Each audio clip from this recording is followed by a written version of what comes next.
సంక్రాంతి పండగ ఎలా జరుపుకుంటారు? సంక్రాంతి పండుగ రోజు ఏం దానం ఇస్తే మంచిది? సంక్రాంతి ఏ రాష్ట్రాలు జరుపుకుంటాయి? అసలు మకర సంక్రాంతి 14వ తేదీ జనవరిలోనే ఎందుకు జరుపుకుంటున్నాం?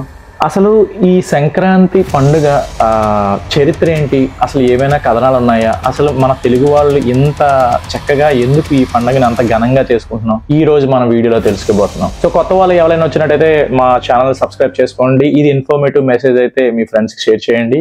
అండ్ ఐఎమ్ లక్కీ సువైస్ ఛానల్ కి స్వాగతం.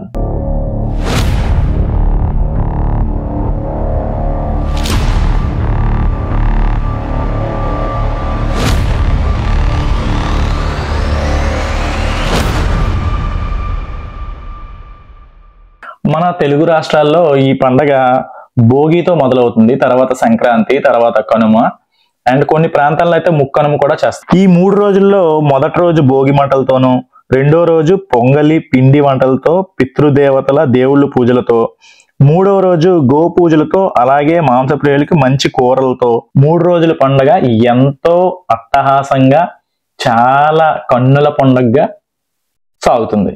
మకర సంక్రాంతి గురించి చాలా కథనాలు ఉన్నాయి. మొదటి కథ ప్రకారం శ్రీమద్భగవతి దేవి పురాణంలో ప్రస్తావన ఉంది. శని తన తండ్రి అయిన సూర్యుడిపై పగ పెంచుకుంటాడు. ఎందుకంటే తన తల్లి అయిన ఛాయాదేవి సూర్యుడికి రెండో భార్య. మొదటి భార్య కుమారుడైన యమరాజుతో శని వివక్ష చూపిస్తాడు. ఈ కారణంగా సూర్యభగవానుడు ఛాయాదేవిని శనిని దూరంగా ఉంచుతాడు. ఫలితంగా శని సూర్యుడిని కుష్ఠవ్యాధి కలిగేలా శపిస్తాడు. సూర్యుడి కుష్ఠవ్యాధి చూసిన యమరాజు చాలా బాధపడతాడు. ఈ వ్యాధి నుంచి తండ్రిని బయటపడేసేందుకు గాను కఠిన తపస్సు ఆచరిస్తాడు. ఇదిలా ఉండగా శనిపై ఆక్రోశంతో సూర్యుడు అతని ఆధీనంలో ఉన్న కుంభరాశిని జ్వలిస్తాడు. దీంతో శనిదేవుడు ఆయన తల్లి ఛాయాదేవి బాధపడతారు. తన సవతి సోదరుడైన శనిని దుఃఖంలో ఉండడం చూసిన యమరాజు శనిని కరుణించాలని సూర్యదేవుడికి విన్నవిస్తాడు. యమరాజు సూర్యుడిని ఒప్పించి కుంభంలో తన ఇంటికి చేరుకున్నాడు. అక్కడ అంతా అగ్ని ఆహుతై ఉంటుంది. ఆ సమయంలో అక్కడ నల్ల నువ్వులు తప్ప మరేమీ లేవు. ఈ కారణంగా శనిదేవుడు సూర్యుడిని నల్ల నువ్వులతో పూజిస్తాడు. శని ఆరాధనతో సంతోషించిన బాణుడు అతడు అనుగ్రహించి రెండో నివాసంగా మకర రాశిని బహుమతిగా అందజేస్తాడు. అదే మకర రాశి సంపద డబ్బుతో విరజిల్లుతూ ఉండేలా ఈ ఇంటిని నింపుతాడు. నల్ల నువ్వుల కారణంగా శని తన కీర్తిని పొందిన కారణంగా అవి అంటే ఆయనకు అమితమైన ఇష్టం. ఈ కారణంగా సూర్యుడు శని ఆరాధన మకర సంక్రాంతి ప్రారంభమవుతుంది. మనం ప్రతి సంవత్సరం జనవరి 14ని గ్రెగేరియన్ క్యాలెండర్ ద్వారా ఈ మకర సంక్రాంతి జరుపుకుంటున్నాం. దీనికి ఒక విశిష్టం ఉందండి.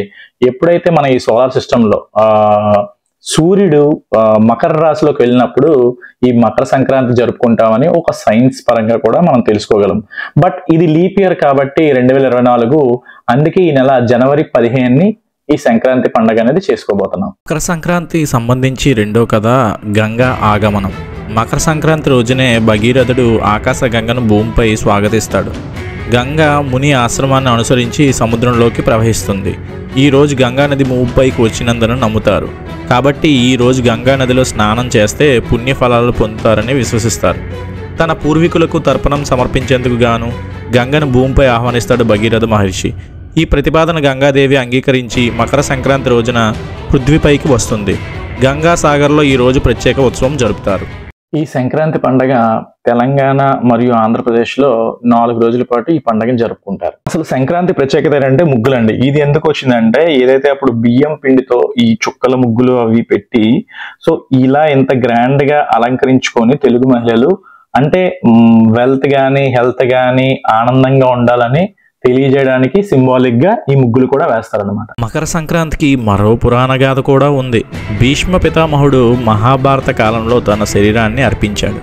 సూర్యుడు మకర రాశిలోకి ప్రవేశించే వరకు వేచి ఉండి భీష్ముడు తన ప్రాణాన్ని త్యాగం చేస్తాడు.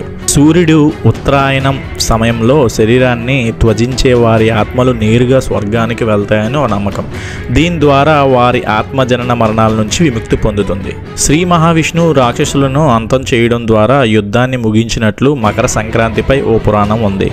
మందార పర్వతం కింద ఉన్న అసురులందరినీ భగవంతుడు అణచివేసి ఈ రోజున దుర్మార్గం ప్రతికూలతలను ముగింపు పలుకుతాడు. మకర సంక్రాంతిని తమిళనాడులో పొంగల్గా, కర్ణాటక, కేరళ, ఆంధ్రప్రదేశ్, తెలంగాణలో సంక్రాంతిగా అని పిలుస్తారు. ముఖ్యంగా తెలుగు రాష్ట్రాల్లో ఇది చాలా పెద్ద పండుగ. ఉత్తరాయణం పుణ్యకాలమైన ఇలాంటి సంక్రాంతి రోజున ఏ దానం చేసినా చాలా శ్రేష్టకరమైనది అవుతుందండి. ఉదాహరణకి ఏంటంటే ఎలాంటి దానం చేస్తారంటే ధాన్యం, ఫ్రూట్స్, దుంపలు, చెరుకర్రలు, నువ్వులు ఇలాంటివన్నీ ఆ రోజు దానాలు చేస్తారనమాట. ఈ సంక్రాంతి పండుగ వల్ల భారతదేశం అంతటా కూడా అష్టైశ్వర్యాలతో, సుఖ సంతోషాలతో, మంచి హెల్త్తో ఉండాలని మీతో పాటు కూడా నేను కోరుకుంటున్నాను. జై హింద్.